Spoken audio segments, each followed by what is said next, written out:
Macho Man Randy Savage, my new tag team partner. Ooh, yeah, doing the thing. Stepping to a Slim Jim in my new rap CD. Be a man, Hogan. You're a punk. Oh, God, it's Men on a Mission and the Quebecers. If the mission is to make me not want to watch wrestling, then mission achieved, boys. They are some big lads, Mabel and Mo. Oh, they are. Let's not beat around the bush. They are. They are bigger than the bush. Mo is fat and unathletic. Yes. And Mabel is, even bigger. More taken to its natural fat lump. He is wearing the most unflattering costume because it looks like a tent you'd hold pride in, and it flaps and it's glittery, and he has no dignity. And we are two men doing a podcast about wrestling. Yeah, because usually the fat blokes, they at least give him some figure hugging clothes. Yeah, they don't even bother with him. They just just wear the biggest t-shirt we can find. He looks like a ship with sails that have all gone wrong. He is an amazing physical specimen. Oh yeah, a guy called Nelson Frazier. He was an amazing physical specimen. The problem is that was also, it's wrestling. You're supposed to have these different types of bodies, these different types of performers. Yeah. It's all of life in its rich tapestry is there. But it's a bit fucking cruel. They should have said to him, "You've got to lose some weight, or you're going to die at 41," which he does. His last match is against CM Punk. Was it? Yes. Yes. Quite good. And what I like about it is he died of a heart attack February the 18th, 2014. He was cremated and his widow divided the ashes into 500 pendants to give away to loved ones. Did they? I was thinking, probably could have made a few more. The only other thing I know about him is he had the heart attack in the shower. Yes. And I think, fucking hell, that must have been hard getting that out. And also, his widow is threatening to sue the WWE, alleging that the company had concealed information about performance risk relating to concussion and chronic traumatic encephalopathy, which left him with migraines, depression and memory loss. He died of a heart attack, love. Yeah, he was a terrible specimen of a human. Stone. He was the fattest man you've ever seen in your life. He really was. You ain't getting any money out of WWE, I'm afraid. No. With the greatest of respect, absolutely, you are doing his memory disservice to say that had anything to do with head trauma. He had a long career. This is really the start of it. He comes from a small Memphis place where they were playing two sort of, I think they were called Harlem Nights, and they were terrifying. And WWE had that thing of going, we don't have very many people of colour on the roster, so we can't just go, they're thugs, and they're, so they start bringing them in with this sort of socially aware, they show little vignettes of the two of them walking through depressed ghetto-esque neighbourhoods. Right, okay. Just going, this could all be changed for the better. Now ask yourself, what is this about? It's men on a mission and we're in the house. My name is Alfred, that's Mabel, that's Mo, and we're here to let you all know we're playing no jokes and we're playing no games. We're kicking butt and we're taking names. We're taking titles, that's a fact. Men on a mission is the ultimate act. We're on a mission. We're on a mission. We're on a mission. That's right. We're on a mission. What is this? How is this selling a ticket? Anyway, they come and they have this manager called Oscar. He is Men on a Mission is shortened to M.O.M. Mabel, Oscar, Mo. Right. They've got rid of the A on that. That's Men on Mission, but fuck that. Let's not forget one of them, the huge big bloke, is called Mabel, which under no circumstances is a bloke's name. Big Sue. Isn't Mission the gay area of San Francisco? Well, I don't know. He's not gay because he had a widow, although that doesn't mean anything. No, but I'm not saying that they're gay. I'm just saying that isn't Mission... Certainly in 2005 they gave him a gimmick where he played the world's greatest love machine, Viscera. Ooh. And he had a move which was called Visagra, which like was basically... Viagra? Yeah, it didn't really work. No. And basically he'd just lie on wrestlers and then pelvic thrust them from behind when they were on the floor. Fair dues. It was just a sort of bumming. That's interesting. It's the walrus. I think that's super walrus. That was real interesting. Men on a Mission, I mean, they are absolutely fucking terrible. Oscar, the guy who does the rap to open it, he had a chance meeting. He was working at a casino, and he'd met Randy Savage, and he said, "Can I do a rap for you? I'm a big fan." And Randy Savage went, "Yeah, sure," and off Oscar goes. And Randy Savage basically went, "I'm going to get you a job with the WWE tomorrow." And he did. And then this guy who is a fan starts being a manager. Now, I don't know what the rap is that he gave to Randy Savage, right? But I've brought you the actual recording of his Wrestlemania rap. Okay. Randy Savage heard this and went, "This guy is one of the great rappers."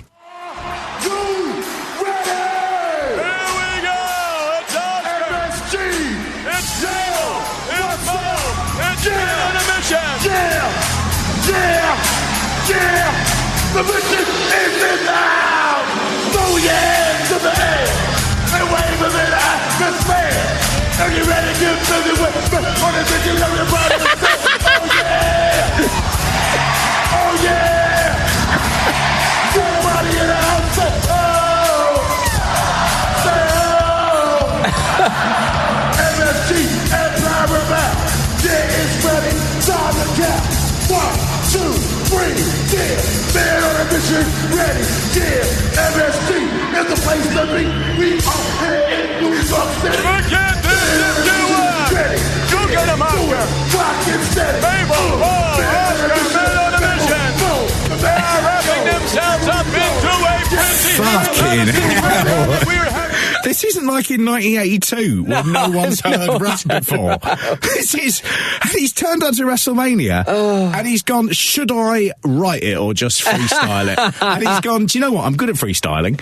And then he finds himself at one bit just going, I'm just counting. I'm just counting from 1 to 7, 4, 5, 6, MSG, 7. monosodium glutamate. Don't eat Chinese. Oh, I don't know.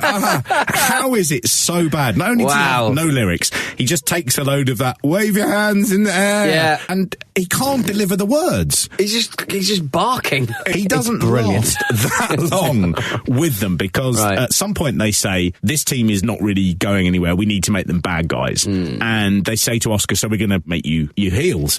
And Oscar says, under no circumstances. Oh, really? And wow. They go, I don't really know what you mean. And he says, I will not be associated with negative rap. I will only do very positive portrayals in wrestling.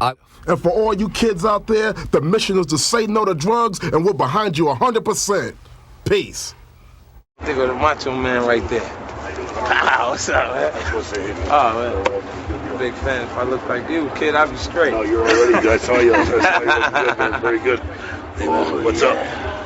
But the thing is, Savage is clearly a bit of a fan of rap because in about 2000, I think, can't remember when, he releases his own rap album called Be a Man. Now, it's one of those things, it's always been a big joke where people are like, oh my God, Randy Savage, Macho Man Randy Savage released a rap album in about 2001. Is there anything more stupid than that? I had to look on Amazon for the album, and the cheapest one you can get is on CD, is 125 quid. Well, you got your answer, haven't you? I tell you what, I listened to it, and it's so much better than you'd imagine it would be.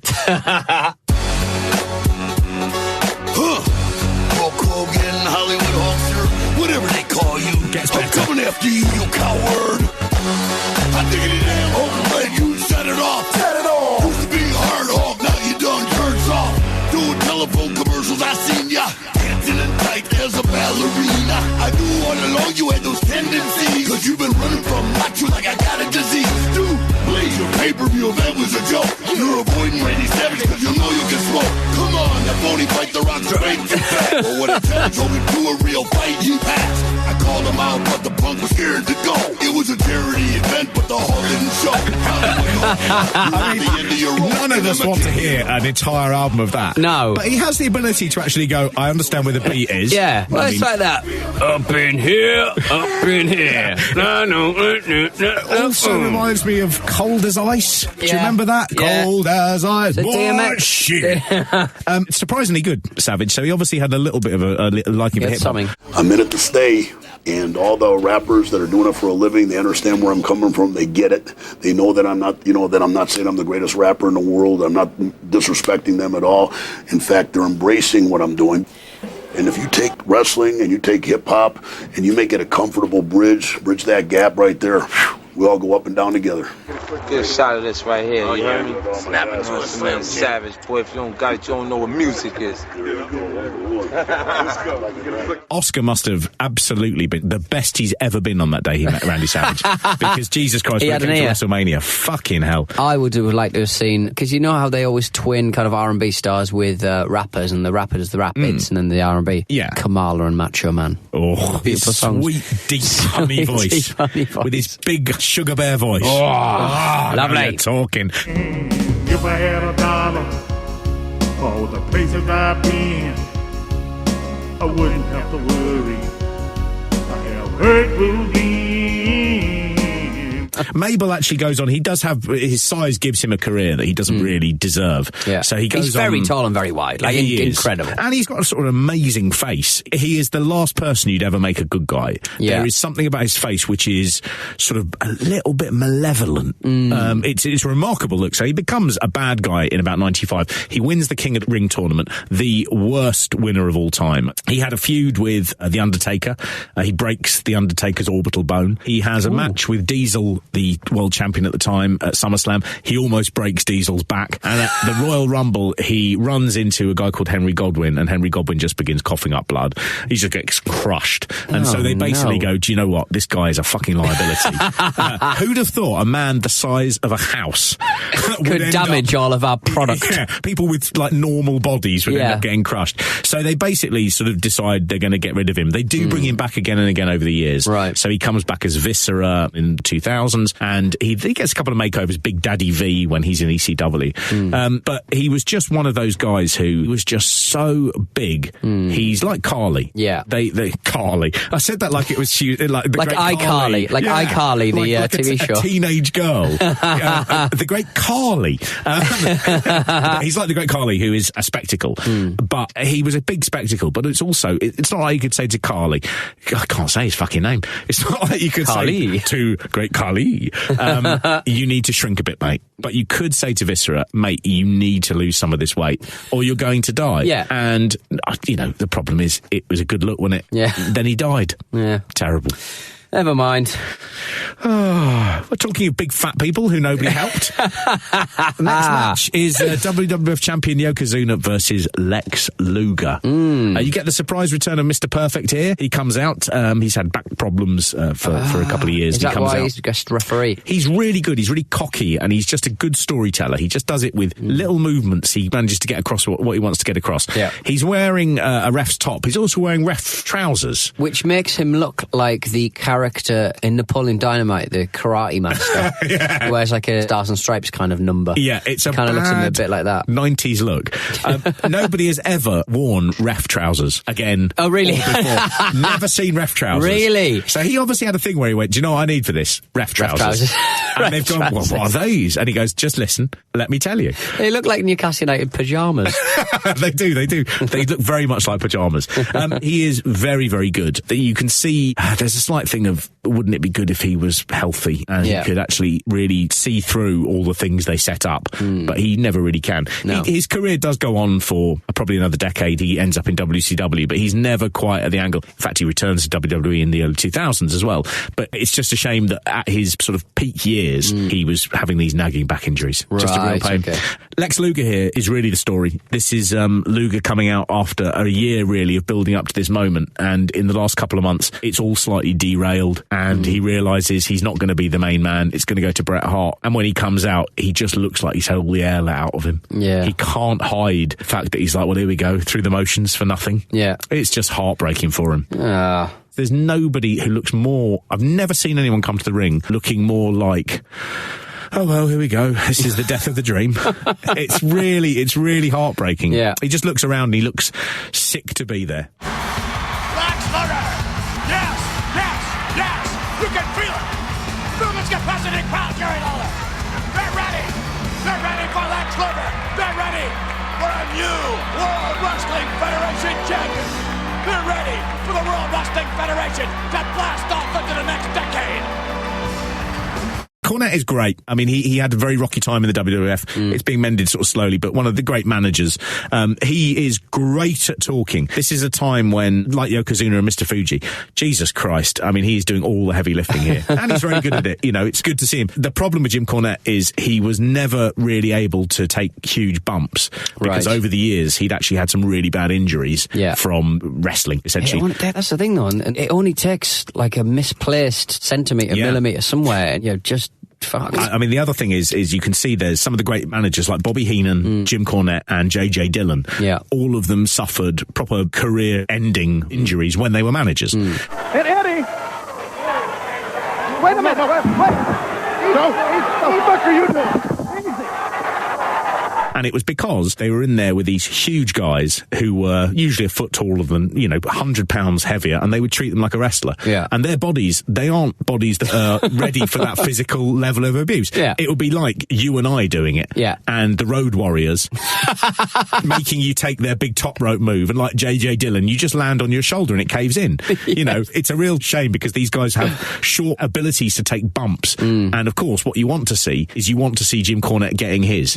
But the problem is he's got his so often he can no longer get his, right? Because his body is just essentially gravel in a bag. And Yokozuna, I'm amazed by how big he is. He's gigantic, and he shouldn't be working twice a night because he's tired. No, he really does. I do look at it and I do, because you know what happens to him. It's impossible not to go, goodness me, something should have been done. Shouldn't it? I think it was in later years they really refused to employ him because I think we talked about this at WrestleMania 9, but he wanted to become the largest pro wrestler ever. And considering, I mean, there were a couple of twins, I forget the name, Benny was one of them, but they were the fattest people you've ever seen in your life. And they were something like 800 pounds each. They were in the Guinness Book of Records. When the Guinness Book of Records still went, we accept horrible, people who've abused their bodies. Yeah. Oh, you've smashed your foot with a hammer until it can get into a mouse hole. We'll put you in the book. Congratulations. You've trapped every limb you have in the boot of a Toyota